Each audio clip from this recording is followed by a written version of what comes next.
আগামী সেপ্টেম্বরের আন্তর্জাতিক ফিফা উইন্ডোতে অপেক্ষাকৃত নড়বড়ে ও দুর্বল র্যাঙ্কিংয়ের দল অ্যাঙ্গুইলার বিরুদ্ধে মাঠে নামার অফিসিয়াল প্রস্তাব পেয়েছে বাংলাদেশ ফুটবল দল। ফিফার বর্তমান আন্তর্জাতিক র্যাঙ্কিংয়ের বিচারে লাল সবুজের প্রতিনিধিরা দাঁড়িয়ে আছে ১৮৫ নম্বরে, যেখানে ক্যারিবীয় অঞ্চলের ক্ষুদ্র দেশ অ্যাঙ্গুইলার স্থান ২১০ নম্বরে। অর্থাৎ র্যাঙ্কিংয়ের বিশাল ব্যবধানে বাংলাদেশের চেয়ে পরিষ্কারভাবে ২৯ ধাপ পেছনে রয়েছে অ্যাঙ্গুইলা। আন্তর্জাতিক পরিসংখ্যান ও শক্তির নিরিখে কাগজে কলমে এই দ্বৈরথে অনেকখানি শক্ত অবস্থানে থেকে স্পষ্ট ফেভারিট বাংলাদেশ। তবে ফুটবলের সবুজ গালিচায় কেবল র্যাঙ্কিং কোনো ফল নির্ধারণ করে না। ৯০ মিনিটের শেষ বাঁশি পর্যন্ত আসল পার্থক্য গড়ার একমাত্র হাতিয়ার মাঠের পারফরম্যান্স। বাংলাদেশের সাম্প্রতিক পারফরম্যান্স গ্রাফ গভীরভাবে পর্যালোচনা করলে দেখা যায়, শেষ ৫ ম্যাচের মধ্যে শক্তিশালী সিঙ্গাপুরের কাছে ১-০ গোলের লড়াই করে হার এবং ভিয়েতনামের কাছে ৩-০ গোলে হারের মতো তেতো অভিজ্ঞতা থাকলেও পাকিস্তান ও আফগানিস্তানের বিরুদ্ধে চমৎকার ট্যাকটিক্যাল ডিসিপ্লিনে গোলশূন্য ড্র আদায় করে নিয়েছে কাবরেরার দল। এছাড়া শক্তিশালী মালদ্বীপের সাথেও ১-১ ব্যবধানে ড্রয়ের বীরত্ব দেখিয়েছে লাল সবুজরা। জয় না আসলেও শেষ ৫টি আন্তর্জাতিক ম্যাচের ৩টিতেই পরাজয় এড়ানোর অনন্য নজির দেখিয়েছে বাংলাদেশ। বিশেষ করে শেষ কয়েকটি কঠিন ম্যাচে লাল সবুজের ডিফেন্স লাইন ও গোলপোস্টের নিচে রক্ষণের যে দুর্ভেদ্য প্রাচীর গড়ে উঠেছে তা নিশ্চিতভাবেই দলের ডাগআউটে বড় স্বস্তি ফেরাবে। অন্যদিকে ক্যারিবীয় দল অ্যাঙ্গুইলার সাম্প্রতিক পারফরম্যান্স চূড়ান্ত রকমের নড়বড়ে ও অগোছালো। নিজেদের শেষ ৫ ম্যাচের একটিতে বাহামাসকে ৩-১ গোলে হারালেও পরবর্তী ম্যাচগুলোতে ব্রিটিশ ভার্জিন আইল্যান্ডের কাছে ৪-০ গোলের বড় পরাজয় এবং এল সালভাদরের বিপক্ষে ৩-০ গোলে বিধ্বস্ত হওয়ার তিক্ত অভিজ্ঞতা জড়িয়েছে তাদের স্কোয়াডে।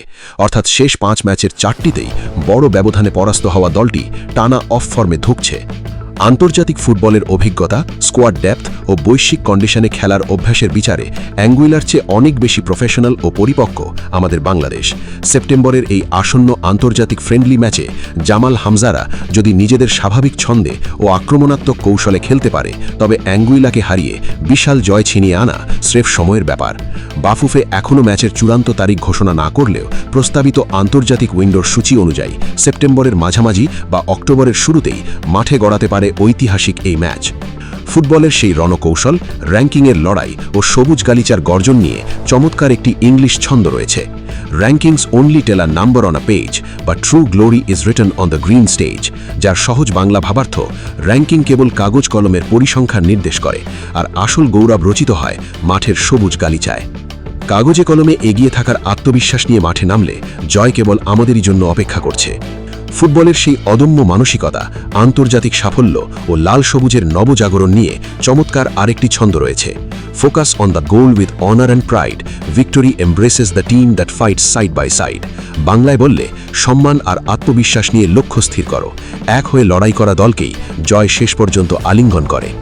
প্রিয় দর্শক, আপনার মন কি বলে? সেপ্টেম্বরের আন্তর্জাতিক প্রীতি ম্যাচে কি অ্যাঙ্গুইলাকে বড় ব্যবধানে হারিয়ে নিজেদের সাম্প্রতিক ফর্ম আরও উঁচুতে নিয়ে যেতে পারবে বাংলাদেশ?